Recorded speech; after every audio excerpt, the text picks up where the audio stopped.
Hi guys, welcome back to English 091 Grammar and Paragraph Mastery. Today we are going to discuss the narrative essay. If I can get the slide to change. Okay. So the rhetorical style that we're talking about is narrative essay. You need to take some notes on what a narrative essay is, and then I'm going to read an example for you. Okay, make sure you're taking notes so you understand what a narrative essay is. And pay attention to our example today. Okay, so a narrative essay is something that tells us a story. Okay. This is because stories are very, very powerful in getting messages across. Think about the things you remember best. You're going to remember the things best that are told to you in the type of a story as opposed to random facts. Think about TV. Just about every TV show, the exception of some reality TV, is a narrative. It tells a story. Now, when you listen to a narrative or write a narrative, it can be written from different perspectives. In the first person, that means that the main character who's telling the story is in the story. And that means that you're going to get a lot of I and me in your narrative text. Then there's also the third person narrative. That is when a person or a voice outside the story, not a character in the story, is telling what happens. Think about like when Morgan Freeman voices over on a movie. He's not in the movie. He's like the God voice over it, telling you what's going on or giving you more pieces of information. That's third person narrative. And it can be written either way. Now, the point of a narrative is to tell you a story and paint a picture in your head so you can see, feel, and understand the story as though you were there. Okay? So here's an example from Savion Glover. This is just a tiny little one. Savion Glover is the most world famous tap dancer, if you've never heard of him. And this is a little story he wrote telling the story about how learning to play the drums at a young age got him started on what he calls, quote, making too much noise. Okay, so here's just a little piece for you. And while you listen, I want you to close your eyes and see if you can picture in your head what this narrative is explaining to you, like a TV or a movie show in your head. Okay. I started playing drums in Suzuki class when I was 3 or 4. I'd go in there and start banging on some drum or on the piano or the xylophone, and they eventually moved me up a level into the regular drum class. I think because I was just making too much noise. I just couldn't stop banging around. Meanwhile, at home, I used to play everything, just everything, my mother tells me. I do remember putting on shows for her. She would come home from work and I'd have the knives and forks out of the drawers and the pots and the pans set up like drums. I figured out you could get different tones out of the big pots and the little pots and the tea kettle and the colander. Okay, that's just a little snippet of it. But the way he described it, you should have seen a rambunctious boy bouncing around music class, banging on everything, mom coming home, seeing the pots and pans set up like drums, the colander, the tea kettle, everything. So that isn't the effective desire you want from a narrative. You want to be able to see, hear, smell, taste what's going on. Okay? So when you're talking about a narrative, you need to also think about the purpose. Why is the story being told? What's the point? Are you trying to share a lesson? Are you trying to share a moral? Are you simply trying to entertain someone? So the purpose is very important. The next most important thing you want to think about is who is reading your narrative, your audience. Is it directed towards a certain person, a certain group of people, or just the general population? You also want to take a stance on things. If there's any controversial issues, you want to make sure you know which side of the issue you stand on before you begin the story, so that you share the appropriate stance. Okay, your job is not to convince anyone in this that you or anyone is correct. Your job is simply to share the story and the perspective of it. Okay, and then finally, the other part is the context. You want to see what else can be said about your topic. Does your narrative relate to a larger social or political or economic issue, or even an educational one? And if so, what will your audience need to know about the context? Make sure you've built up what's going on in the world when the story takes place, if it matters to the story. Okay. That also has to do with location. If you have to make sure you identify the location of where your narrative is taking place, because your reader is going to default to their most common, comfortable location if you don't tell them where you are or where your characters are. Okay. All right. So now you're like, great, that's a lot of information about a narrative. Yeah, I know it is, but I'm going to read you an example now. Okay. This example is a little bit heavy, and I want you to realize that when you write your narrative, it does not have to be this deep and heavy. It absolutely can, but it does not have to be.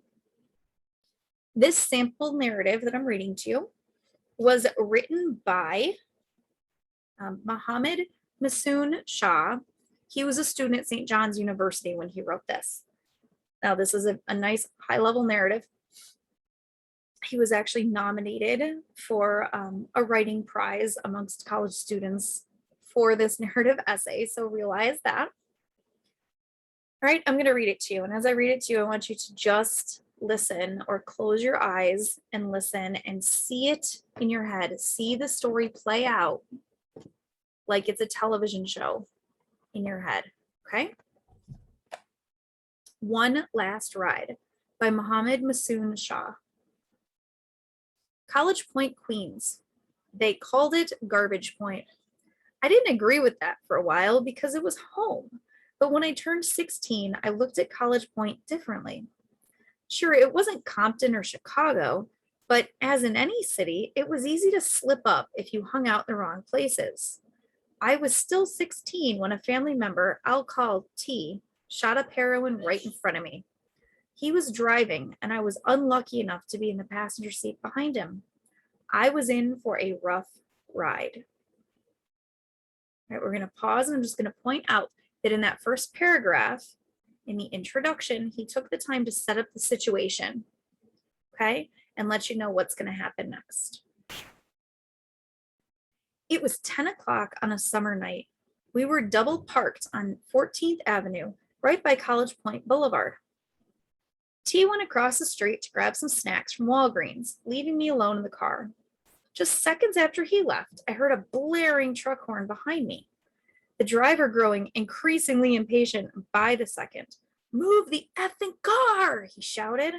I still didn't have my permit at the time, so I just sat there listening to the cacophonous mix of deafening horns and explicit language, wondering what was taking T so long. Eventually, he came out holding a bag and exchanged a few colorful words with the truck driver, and then we were on our way home, or so I thought. T pulled in a quiet alleyway on 13th Avenue and pulled his keys from the ignition. The hum of the engine was the only noise within a mile radius, so when it stopped, all I could hear was the eerie whistling of the wind.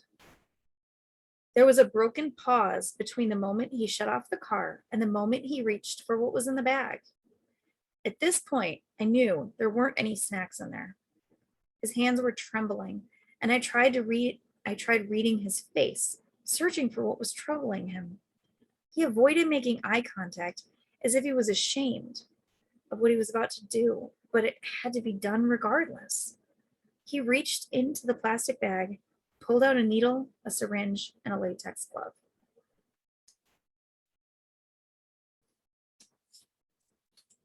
My heart pounded uncontrollably in my chest, but I had to play it cool. I had looked up to T for so long as I could remember. When he lived in Pakistan, I'd stay over at his house, and he'd take me out on his motorcycle. Its once glossy red paint was chipping, worn out, and paper thin, but the bike got the job done. It took us away, and that's all we asked from it. We went for long rides down the dirt roads around the village, and he'd pull over sometimes to light a cigarette. He'd stare blankly across the acres of wheat that swayed in the wind and tell me about how he wanted to be a doctor one day and make his dad proud. He said he didn't have the brains for that, though. Nonetheless, I aspired to be just like him. I admired his ability to remain composed about everything that life threw at him. I wanted to be as tough as he was, have as many friends as he did, and have the money he had.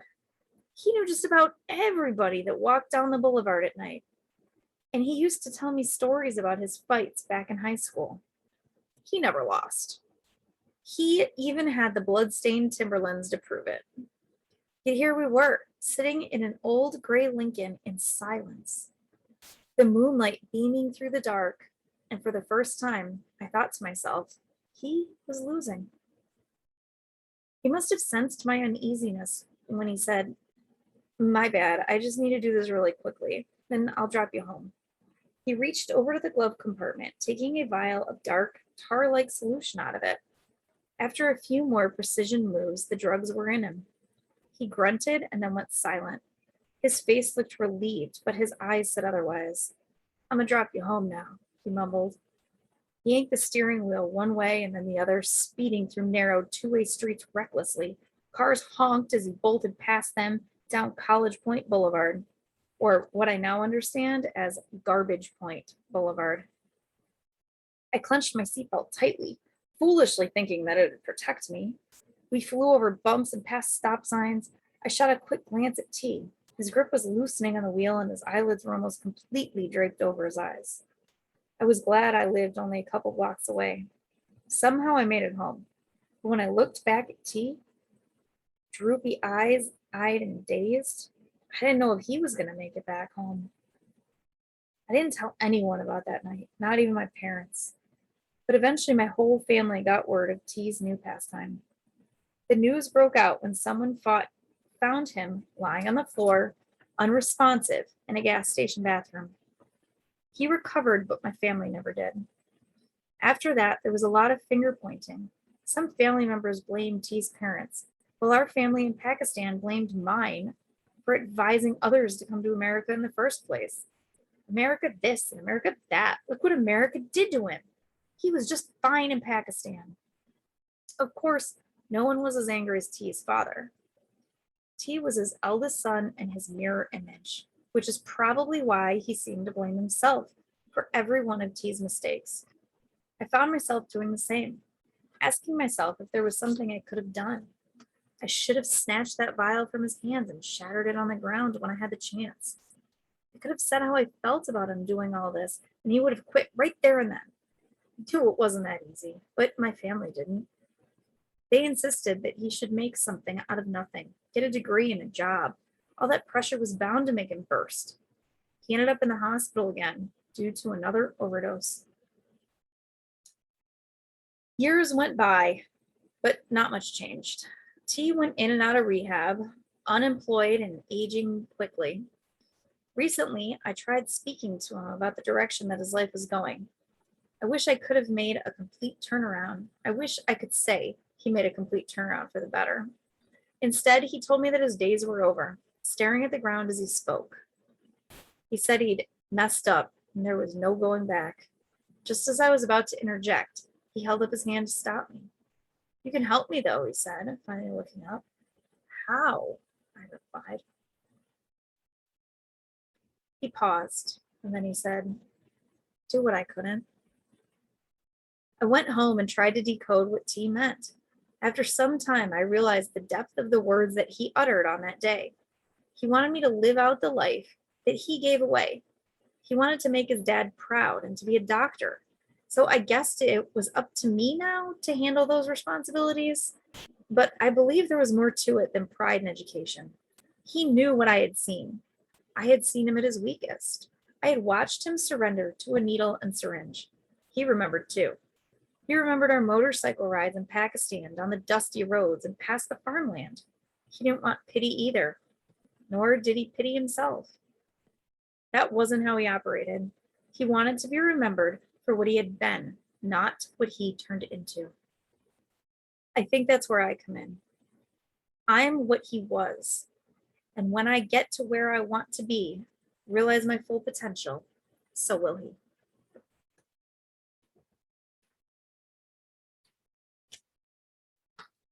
All right, take a second. Think. Did you see that story as it was happening? Could you see where they were? Could you see the trembling hands of T earlier on? Could you hear the silence when they were on 13th Avenue and the car engine was killed? Could you hear the family, America this and America that, when they were upset and trying to blame something or someone for what was going on with T? Did you see how they did a quick flashback to show how important and how close the main character and T were? Okay. Now I want you to think about things that you could possibly write your narrative about. It does not need to be a personal story of your own. It could be a story of someone else, or it could be a personal story that you write as though it's happened to someone else, if that is more comfortable for you. You're going to take 5 minutes now and make a list, a brainstorming pre-write list of ideas of what you could write your narrative about. Okay, that's it. You're going to take 5 minutes and make a list of what you could write your narrative about. Make sure you complete this because you will be submitting it for credit. Pause the video, set a timer on your phone, and spend 5 minutes doing this now.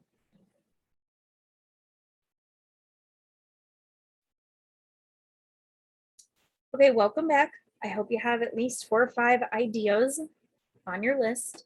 If you end up picking one that didn't make your list, that's okay. Now you're going to pause the video again in a minute here, and you are going to pick an idea that you want to use as your narrative. Whether it's on your list yet or not is okay.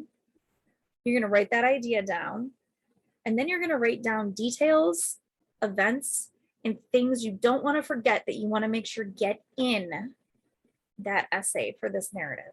So pause the video. It'll take at least 5 minutes to do this. Pick your topic and write out the details, the feelings, and the people or characters that should be included in your narrative. Pause the video now and do that.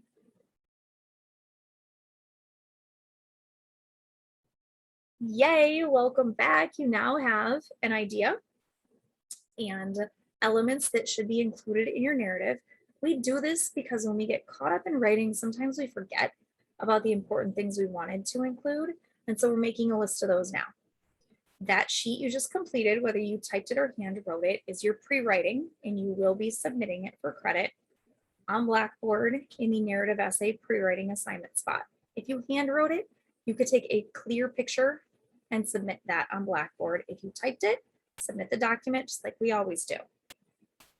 The second part of today is to write your rough draft.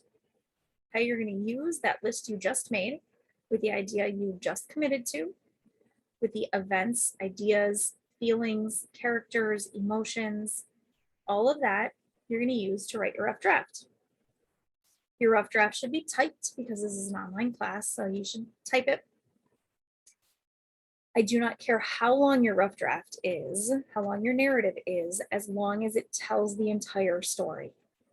Okay, so it should be at least 3/4 of a page single-spaced. Ballpark. I want you to worry though about the content and telling the story more than how many words it takes to tell. Okay. When you are done, save your rough draft and you are going to submit it on Blackboard. And that's it. That's your work for this weekend. Do your pre-writing, that's your brainstorming and your details for the idea you select, and then your rough draft.